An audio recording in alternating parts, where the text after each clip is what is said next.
everyone.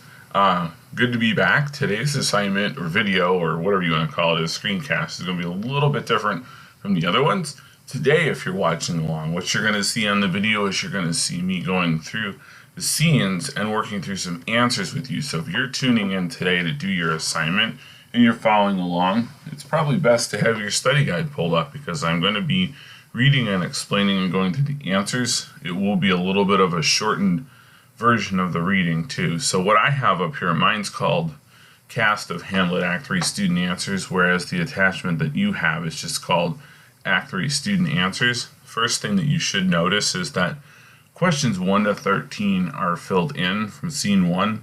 That's because those were already covered on the previous study guide from Act 2. So we don't need to complete those. Those answers are there. They're there for you to study. So we're going to start here with questions from scene 2, which I asked you to read. So I'm not going to reread that with you. I'm going to assume you watched the video or you read it. And we're going to get going on some of these questions and answers, okay? I'm not going to cover all the 2, 3, and 4 in one video. I'm going to segment it for you so that you know what it is that you need to pay attention to, okay? The first question in 14 is, what does Polonius want Hamlet to do first? He wants him to go see his mother. So Polonius wants Hamlet to see his mother. Okay, what does Hamlet say to the actors? Hamlet gives the actors advice. So he tells them how to act. He tells them what types of gestures to make and how not to be overstated and things like that. 16. What does Hamlet tell Horatio to do? Now, Horatio is Hamlet's confidant. He's the only one in the whole play that Hamlet trusts because Horatio has nothing to lose here. So Hamlet asks Horatio to watch the play and watch Claudius's reaction. So remember, he's putting on this play to see if his uncle is guilty or not, and this is going to give him the impetus, that means reason, to go through with revenging his father's murder. Now, what does Hamlet say to Ophelia? Well, first of all, he talks a lot of nonsense.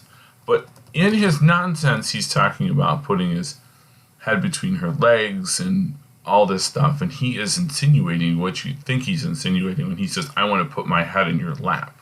He's not talking about putting his head in his lap. It's another double entendre, okay? So he is insinuating that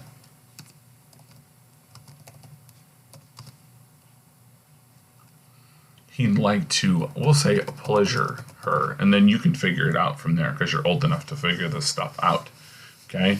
What does the actress queen say she would do if her husband died? So in the play where the actors are acting it, the actress queen says that she would not get remarried. Hamlet jumps in and says what? Well, Hamlet explains throughout the play, and he says something to the effect of, if you have a clear conscience, then you will enjoy the show. In other words, if you're Claudius and you have a guilty conscience, you're not going to enjoy the show. You're going to get up and leave, okay?